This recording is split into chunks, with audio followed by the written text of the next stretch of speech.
டெக்னோல வந்து போவா 6 Pro 5G அப்படிங்கிற ஒரு புது ஸ்மார்ட் ஃபோனை வந்து இந்தியாவில் லான்ச் பண்ணதா இருக்காங்க. பேக் சைட்லாம் ஜிகு ஜிகுன்னு LED லைட்ஸ்லாம் வந்து போட்டு கொண்டு வராங்க. ஸோ அப்படி பல விதமான ஃபீச்சர்ஸ் இந்த ஃபோனில் இருக்கு. ஸோ இந்த ஃபோனை பற்றி பார்க்க முன்னாடி ஒரு சின்ன ரெக்வஸ்ட், சேனலை சப்ஸ்கிரைப் பண்ணி பக்கத்தில் பெல் ஐக்கனை பிரஸ் பண்ணிருக்கேன். அப்படி வாட்ஸ்அப் மற்றும் டெலிகிராம் சேனல் லிங்க்கும் கீழே டிஸ்கிரிப்ஷனில் கொடுத்துருக்கேன், செக் பண்ணி பாருங்க. ஸோ இப்போ ஃபோனோட டிசைன் பற்றி பார்க்கலாம். ஃபோனோட பேக் சைடு நமக்கு ஏற்கனவே நான் சொன்ன மாதிரி LED லைட்ஸ் வந்து போட்டிருக்காங்க. இது டெக்னோ வந்து டைனமிக் ஐ டிசைன் அப்படின்னு சொல்றாங்க. அது மூலமா அந்த பேக் கேசிங்ல வந்து டைனமிக் லைட் எஃபெக்ட்ஸ் வந்து வரும் சொல்லியிருக்காங்க. இதுக்காக வந்து 210 சிங்கிள் பாயிண்ட்ஸ் வந்து கிரியேட் பண்ணியிருக்கிறதா சொல்லியிருக்காங்க, குட்டி குட்டி LED லைட்ஸை வச்சு. அது மூலமா ரிங் ஷேப்லையும் ப்ரொப்பலர் ஷேப்லையும் நமக்கு வந்து LED லைட்ஸ் வந்து சொல்றாங்க. கிட்டத்தட்ட 9 டிஃபரெண்டான சினாரியோஸ்ல வந்து LED லைட்ஸ் வந்து ஒர்க் ஆகும் சொல்றாங்க. அதாவது கால்ஸ், சார்ஜ் பண்ணும்போது பவர் ஸ்டேட்டஸ், கேமிங் முதற்கொண்டு பல விதமான விஷயங்களுக்கும் இந்த LED லைட்ஸ் வந்து யூஸ் பண்ணலாம். இது போக 101 டிஃபரெண்ட் சினாரியோஸ்க்கு வந்து யூசர் வந்து தானாலே வந்து நம்ம வந்து டிசைன் பண்ணி வைக்க முடியும். என்னென்ன ஆப்ஸுக்கு எப்படி எப்படி லைட் எரியணும், அது போக என்னென்ன டைமில் எது மாதிரியா எரியணும் முதற்கொண்டு பல விதமான விஷயங்களை வந்து நம்ம மேனுவலாக வந்து நம்ம எடிட் பண்ணி வைக்கலாம் சொல்றாங்க. இது போக இந்த ஃபோனோட பேக்ஸ் நமக்கு வந்து NVCM அப்படிங்கிற பார்டர் டிசைன் வந்து கொடுத்துருக்க காரணத்தினால ஃபோனோட மிடில் ஃப்ரேம் வந்து ரொம்ப ஸ்மூத்தாக இருக்கும் சொல்றாங்க. அது மட்டும் இல்லாமல் லித்தோகிராஃபி பிரிசிஷன் டெக்னாலஜி உள்ள கொடுத்துருக்க காரணத்தினால நமக்கு வந்து ஃபிங்கர் பிரிண்ட்லாம் வந்து ஃபோனோட பேக் சைடில் படாதுன்னு சொல்லியிருக்காங்க. ரொம்ப ஒரு ஃபைனான ஃபீலும் வந்து இந்த ஃபோனோட பேக் சைட் மூலமாக கிடைக்கும் சொல்றாங்க. இது மாதிரியாக ஃபோனில் வந்து பேக் சைடில் பயங்கரமாக கான்சென்ட்ரேட் பண்ணியிருக்காங்க.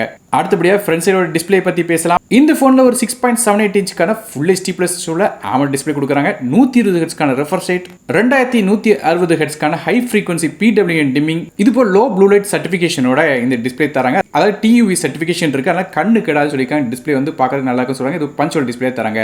இன் டிஸ்பிளே ஃபிங்கர் பிரிண்ட் ஸ்கேனரும் இந்த டிஸ்பிளேல கொடுக்குறாங்க. ஸோ டிஸ்பிளே ஒரு தரமான டிஸ்பிளே கொடுத்துருக்காங்க. ஆனால் ப்ரொடெக்ஷன் மட்டும் என்ன யூஸ் பண்றாங்க அப்படிங்கிறது தெரியல.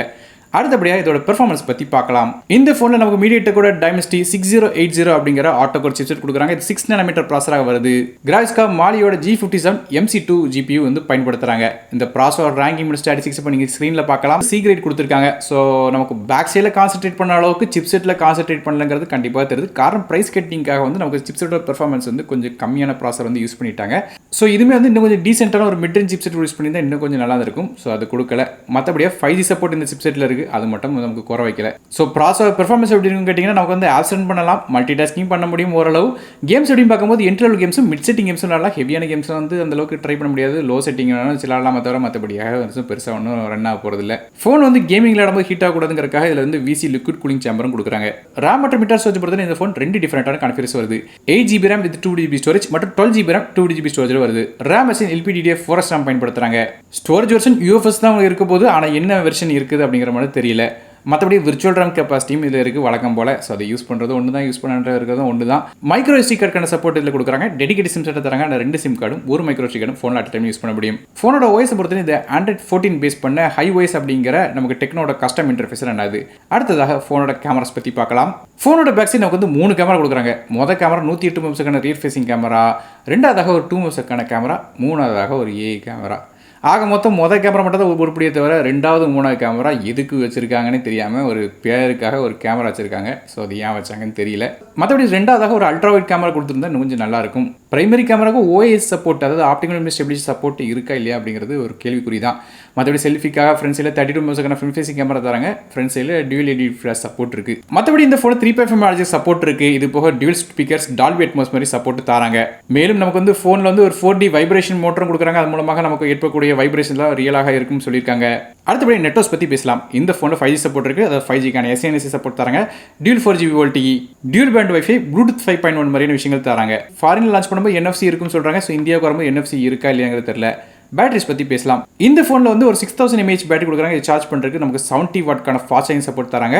இந்த ஃபாஸ்ட் சார்ஜ் பண்ணும்போது 20 நிமிஷத்தில் 50% சார்ஜும் 50 நிமிஷத்தில் நமக்கு 100% சார்ஜும் எட்ட முடியும் சொல்லியிருக்காங்க. மேலும் முக்கியமான விஷயம் இதோட பேட்டரி லைஃப் நல்லா இருக்குன்னு சொல்கிறாங்க. இது போக இந்த ஃபோனில் வந்து 1% பேட்டரி இருக்கும்போது நமக்கு வந்து சூப்பர் என்ட்ரன்ஸ் அப்படிங்கிற மோட் இருக்கான். இந்த மோடை ஆன் பண்ணிட்டேன்னு 20 நிமிஷம் வரையும் நம்ம ஃபோன் யூஸ் பண்ணலாம் சொல்கிறாங்க. ஸோ அது எப்படி இருக்க போகுதுன்னு தெரியல. ஸோ என்ன பொறுத்தவரை இது கேமிங் ஃபீச்சர் தான். 1% பேட்டரி இருந்ததுன்னா அந்த அளவுக்குலாம் யூஸ் பண்ண முடியாது. ஸோ இருந்தாலும் வந்து இது ஒரு மார்க்கெட்டிங் பண்ணுறாங்க. ஆக்சுவலாக ஃபோனில் 2-3% இருக்கும்போதே 1% சாஃப்ட்வேர் மூலமாக காட்டிட்டு அதை வச்சு யூஸ் பண்ணி எப்படி காட்டுறாங்களாங்கிறது எனக்கு தெரியல. தெரியல.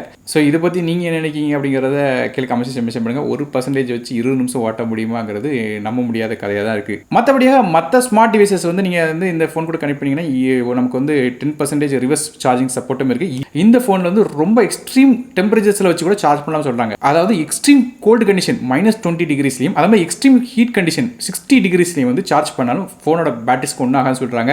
இது போக ஒருவேளை ஃபோனுக்கு கூட தண்ணின்னு ஏதாவது போயிருந்துச்சுன்னா அந்த டைமில் நம்ம சார்ஜ் பண்ணால் ஃபோனு பலாரம் வெடிச்சிடக்கூடாதுங்கிறக்காக உள்ள ஒருவேளை ஏதாவது லிக்விட் மாதிரியான விஷயங்கள் வந்து ஃபோனுக்குள்ளே வந்துச்சுன்னா அது ஆட்டோமேட்டிக்காக சென்சர்ஸ் மூலமாக கண்டுபிடிச்சி உங்களுக்கு வந்து முன்னக்குட்டி வந்து காட்டிடும், ஃபோனை வந்து சார்ஜ் பண்ணாத அப்படின்னு காட்டிடும் அப்படிங்கிற மாதிரி மென்ஷன் பண்ணியிருக்காங்க. இது மாதிரியாக பேட்டரிக்காக பல விதமான விஷயங்கள் அடிஷனலாக ஆட் பண்ணியிருக்காங்க. இது போக ஓவர் சார்ஜும் பண்ணிடக்கூடாதுங்கிறக்கா BTS செக்யூர் பேட்டரி அப்படிங்கிற ஒரு டெக்னாலஜியில் கொடுத்துருக்காங்க. அது மூலமாக வந்து ஓவர் சார்ஜிங்கும் ஆகாது, பேட்டரியோட ஹெல்த்தை வந்து பாதுகாக்க முடியும். ஸோ இதுமாதிரி பல விதமான ஃபீச்சர்ஸோட டெக்னோவோட போவா 6 Pro 5G வந்து இந்தியாவில் கூடிய லான்ச் பண்ணுறதா இருக்காங்க. ஸோ நீங்கள் இந்த டெக்னோவோட போவா 6 Pro பற்றி நினைக்கிங்க அப்படிங்கிறத கீழே கமெண்ட் செக்ஷன் மென்ஷன் பண்ணுங்க. ஸோ பிரைசிங்கை பொறுத்த 20,000 உள்ள வரும் சொல்லி எதிர்பார்க்கப்படுது. ஸோ பொறுத்து வந்து பார்க்கலாம் என்ன பிரைசிங் லான்ச் பண்ணுறாங்கன்ட்டு. ஸோ வீடியோ பிடிச்சா ஒரே லைக் கொடுத்துங்க, உங்கள் ஃப்ரெண்ட்ஸ் ஃபேமிலிஸ்க்கு ஷேர் பண்ணிவிடுங்க. நானும் டெக் தமிழுக்காக மற்ற வீடியோவில் சந்திக்கிறேன். நன்றி, வணக்கம்.